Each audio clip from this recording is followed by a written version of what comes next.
I want to thank Senator Hagerty for getting all of us together, and also want to encourage everyone who hasn't read his op-ed to do so. It clearly lays out what President Biden's intentions are, and it is not to secure the border.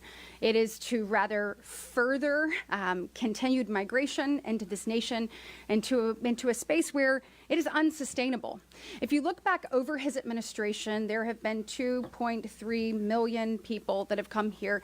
Guys, you need to put that in perspective. So Alabama is the 24th largest state in the nation, and that is about half of our population of 5 million.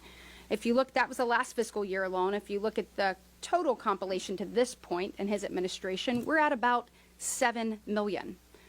To what you heard from earlier from my colleagues, we're hitting over 9,000 migrants at our border a day. At the current rate, we will hit 3 million in this next fiscal year alone. That's over 10 million migrants who have come here illegally across our border during President Biden's tenure. Now listen, we've got to put real policies in place that make change. We've got to secure our border. You heard Senator Ernst talk about the unused portions of the border that we have all seen.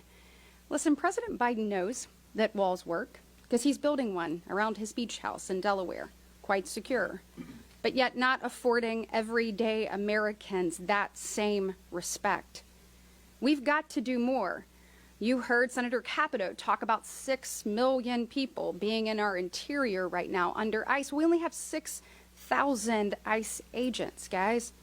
That's where we need to be investing our money, not in NGOs, where we create a shinier object for the drug cartels to use to lure people here. What's happening is we've created an environment where human traffickers, drug cartels, and terrorists rule the day.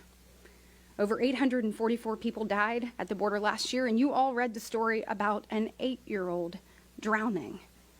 As a mom, that is completely and totally gut-wrenching and unacceptable. I have talked to women who have not just told me that they were raped, but they've told me how many times a day they were raped at the hands of the drug cartels. You look at the drug cartels and what they've done with fentanyl in every community around this great nation. Last year alone in Alabama, we had to use Narcan 15 times the first 2 months of our school year because of overdoses on campus. There is a mom, a dad, a brother, a sister, a cousin that is sitting around a dining room table tonight that is missing somebody because President Biden will not do his job. And then you look at terrorists. The numbers here don't lie, guys. Look at the last administration. The last administration in that total time span of those 4 years, do you know how many people we found on the wanted terrorist watch list at the border? 8.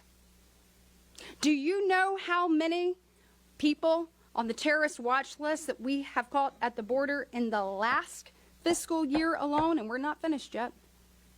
244. Because of President Biden's disastrous withdrawal from Afghanistan, he has created a hotbed of terrorism, and now the American people are paying the price.